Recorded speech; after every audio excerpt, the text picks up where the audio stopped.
Alhamdulillah, alhamdulillahilladzi hadana li hada wa ma kunna linahtadiya laula an hadana Allah. Asyhadu an la ilaha illallah wahdahu la syarika lah, innahu huwa ilahul wahid. Allahu la ilaha illa huwa rabbul asyrandi. Allahu la ilaha illa huwal hayyul qayyum. Allahu la ilaha illa huwar rahmanur rahim. Bersyukur alhamdulillah, marilah kita panjatkan kehadirat Allah Ta'ala sehingga pada kesempatan ini kita masih diberikan petunjuk, masih dibimbing kepada majelis yang dirahmati Allah ini. Dan marilah kita senantiasa berdoa kepada Allah agar ditunjuki pada siratal mustaqimnya dan kita dijauhkan dari perilaku yang dikategorikan sebagai tindakan yang fasik. Fasik itu adalah sebutan bagi seseorang yang meyakini Allah dan Rasulnya, namun secara sadar dan terus-menerus melanggar perintah-perintahnya yang ada di dalam Al-Quran, dan juga terus-menerus melakukan perbuatan-perbuatan dosa, baik itu dosa yang berskala besar maupun dosa yang dianggap sebagai dosa yang kecil-kecil. Melanggar dengan sengaja itu adalah stempel yang disematkan kepada orang-orang, itu disebut fasik, tindakan yang fasik. Fasik itu juga bisa diartikan sebagai memutus hubungan baik antara makhluk dengan Allah, atau yang sering disebut dengan hablum minallah, seperti malas beribadah, tidak mau mengkaji, tidak mau sholat Jumat, tidak berpuasa, tidak sholat, sengaja semuanya dilakukan secara sengaja, itu adalah memutus hubungan dengan Allah, itu juga masuk kategori fasik, perbuatan yang fasik. Juga memutus hubungan sesama makhluk atau yang sering disebut dengan hablum minanas. Orang fasik itu senang merubah hukum-hukum Allah atau sengaja merusak hukum Allah yang sebenarnya dia tidak dapat mengerjakannya, meskipun alasannya tahu balasannya sangat berat. Mereka tidak peduli dan mereka mengabaikan hukum-hukum tersebut. Orang fasik adalah orang yang keluar dari ketaatan kepada Allah dan sengaja melakukan dosa yang besar maupun dosa yang kecil secara terus-menerus, mengikuti atau meniru ciri-ciri khas dari orang-orang fasik itu dikhawatirkan akan mempengaruhi keimanan dan memudahkan seseorang untuk ikut berbuat dosa. Larangan mengikuti atau mentaati atau mematuhi orang-orang fasik karena mereka menyimpang dari jalan Allah dan dapat menjerumuskan kita semuanya kepada perbuatan-perbuatan yang dosa dan memalingkan dari kebenaran. Orang fasik itu tidak peduli pada kebohongan atau pelanggaran aturan agama, sehingga seruan atau ajakan itu berpotensi membawa malapetaka atau penyesalan bagi yang mengikutinya. Mengikuti hawa nafsu dan jalan orang-orang fasik itu berisiko memutarkan kita dari hukum dan petunjuk dari Allah yang diturunkan oleh Al-Quran. Mari kita simak di dalam surat kelima, surat Al-Maidah ayat 49. A'udzubillahi minasyaitonir rajim. Bismillahirrahmanirrahim. Wa anihkum bainahum bima anzalallahu wa la tatabi ahwa'ahum wahdahum ayuftinuka an ba'di ma anzalallahu ilaik. Fa in tawallau fa'lam anama yuridullahu ayusibahum bi ba'di dunubi wa inna katsira minanasi lafasikun. Surat Al-Maidah 49. Dan hukumlah di antara mereka dengan apa-apa yang Allah turunkan, dan jangan mengikuti keserakahan mereka, dan awasilah mereka yang akan memfitnah kamu dari sebagian yang Allah turunkan kepadamu. Jika mereka berpaling, maka ketahuilah bahwa Allah ingin menimpakan kepadamu sebagian dari dosa-dosa mereka, bahwa kebanyakan dari manusia adalah fasik. Larangan mengikuti hawa nafsu manusia dan peringatan agar kita semuanya waspada terhadap tipu daya orang-orang yang ingin menyesatkan dari kebenaran. Kenapa itu disebut fasik? Karena mereka lebih memilih kesenangan dunia dan aturan yang dibuat manusia daripada aturan-aturan yang sudah ditetapkan oleh Allah. Menolak petunjuk yang jelas karena sifatnya sombong dan dengki terhadap kebenaran, itulah perilaku dari orang-orang yang fasik. Sehingga akumulasi dosa membuat hati mereka semakin tertutup dan mereka sulit menerima masukan atau menerima saran-saran bagi kebaikan dari sesamanya. Surat 5 ayat 105, inna anzalna ilaikal kitaba bil haqqi litahkuma bainan nasi bima arakallah wala taqulil khainina khosima. Yang artinya sesungguhnya kami turunkan Al-Quran ini kepadamu secara hak, secara benar, secara logis agar kamu berhukum di antara manusia dengan apa-apa yang Allah perlihatkan kepadamu. Dan janganlah jadi pembantah untuk orang-orang yang berkhianat. Kemudian di dalam surat An-Nisa surat 4 ayat 107, wala tujadil 'anil ladzina yahtanuna anfusahum innallaha la yuhibbu man kana khawfan asima. Dan janganlah membela orang-orang yang mengkhianati diri mereka. Sesungguhnya Allah tidak menyukai orang-orang yang berkhianat lagi berdosa.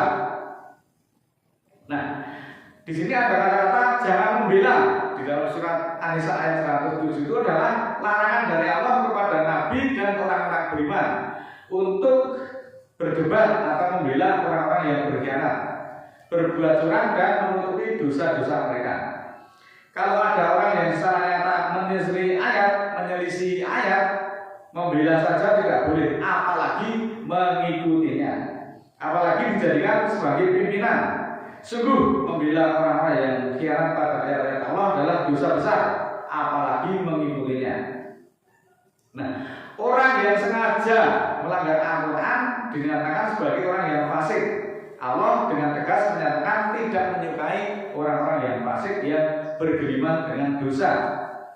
Al-Quran ini diturunkan untuk memutuskan perkara secara benar dan adil di antara manusia, bukan untuk melindungi pihak-pihak yang bersalah.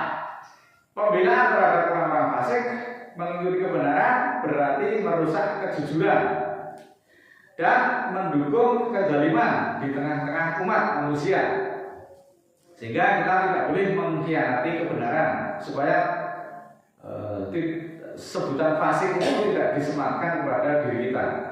Bahwa Allah tidak menyukai atau tidak memberi petunjuk kepada orang-orang fasik, mari kita perhatikan di dalam surat ke-61 ayat 3, kabura maktam indallahi antakulu ma la taf'alun. Sangat besar kemurkaan Allah karena kamu mengatakan apa-apa yang tidak kamu lakukan. Nah, ini Allah itu sangat membenci perilaku dari orang-orang yang fasik yang disamakan dengan munafik karena perbuatannya sangat merugikan manusia, sehingga Allah sampai mewanti-wanti di dalam Al-Quran jangan menjadi pembela bagi orang-orang yang berkhianat lagi berdosa. Islam itu melarang keras membela orang yang salah. Larangan ini berlaku untuk membela kezaliman, membela kejahatan dan pengkhianatan terhadap kebenaran Al-Quran. Islam justru mengajarkan untuk berpihak pada kebenaran dan membantu orang-orang yang teraniaya dengan tetap memperhatikan batasan-batasan yang ditentukan oleh syariat. Surat ke-11 ayat 113, wala tarkanu ilal ladzina dzalamu fatamasakumul naru wa ma lakum min dunillahi min awliya tsumma la tunsurun. Janganlah berpihak kepada orang-orang zalim lalu menyentuh mereka neraka. Nah, ini disentuh neraka loh kalau bila orang-orang yang zalim itu. Dan tidaklah bagimu selain Allah sebagai pimpinan, kemudian kamu tidak akan ditolong. Muslimin yang dimuliakan Allah, saya kira tindakan-tindakan yang berlebihan di dalam membela atau condong kepada pemimpin-pemimpin yang zalim dan fasik itu dilarang keras di dalam Islam dengan ancaman siksa neraka berdasarkan surat 11 ayat 113. Kalau kamu bela orang fasik yang mengkhianati ayat, maka kamu tidak akan ditolong. Membela kesalahan, membela kezaliman ataupun maksiat yang mereka perbuat secara membabi buta, meskipun itu dilakukan oleh orang-orang yang sangat kamu hormati, meskipun itu sebagai pemimpinmu, sebagai pimpinan kita. Mendiamkan kemungkaran mereka, kemudian memuji-muji kebijakan yang melanggar aturan Allah, serta mencari muka di hadapan penguasa yang menyimpang. Kita simak surat keempat ayat 76. Alladzina amanu yuqatiluna fi sabilillahi walladzina kafaru yuqatiluna fi sabili taghut. Faqatilu awliya'a syaitoni. Inna kaida syaitoni kana dhaifan. Orang-orang yang beriman itu berperang pada garis hukum Allah, sedangkan orang-orang kafir berperang pada garis hukum tauhid. Maka perangilah pimpinan-pimpinan setan itu bahwa tipuan setan adalah lemah. Sehingga Allah memerintahkan lebih lanjut dalam surat keempat 106, wastaghfirillaha innallaha kana ghafurur rahim. Dan mohonlah ampun kepada Allah, sesungguhnya Allah Maha Pengampun lagi Maha Penyayang. Memohon ampunan kepada Allah itu lebih baik daripada membela orang-orang yang nyata-nyata melanggar ayat-ayat Al-Quran. Allah itu sangat menyukai orang yang mencintai, yang konsisten di dalam kebaikan. Artinya dia istiqomah. Ketika memerintahkan kebaikan, dia juga melaksanakan kebaikan. Meskipun amalan itu kecil atau sedikit. Di sini saya teringat ada pepatah Jawa yaitu klungsu waton udu. Kita paham, yang namanya klungsu itu adalah biji asam yang berukuran sangat kecil sekali klungsu itu. Sedangkan udu itu berarti ikut menyumbang atau dalam bahasa Jawanya adalah urunan. Hal ini menunjukkan bahwa setiap orang sekecil apapun sesuai kemampuannya itu memiliki ruang untuk ikut serta ataupun membantu, ikut berinfak, bersedekah. Itu tidak harus menunggu kita kaya terlebih dahulu. Nanti aku duit pirang miliar lalu saya akan sedekah. Tidak seperti itu. Kita ingat tadi klungsu atau kudu. Yang dinilai adalah konsistensi dari ucapan dan perbuatan kita. Yang dihargai Allah itu tindakan, perbuatan nyata atau setidak-tidaknya berinisiasi. Wah, ini ada teman kita yang dalam keadaan kesulitan. Kalau kita tidak bisa membantu, paling urun dulu, biasanya nih, ayo dicarikan solusinya. Bukan kita malah cuek, tidak bahkan pura-pura tidak tahu. Seorang muslim adalah betul-betul tujuan menolong itu harus mengarah kepada nilai kebaikan, bukan keburukan, apalagi menjerumuskan ke dalam kesengsaraan. Sehingga teman kita menjadi terlilit utang, menjadi sangat miskin, itu juga karena suruhan dari kita. Itu jangan sampai hal ini kita lakukan.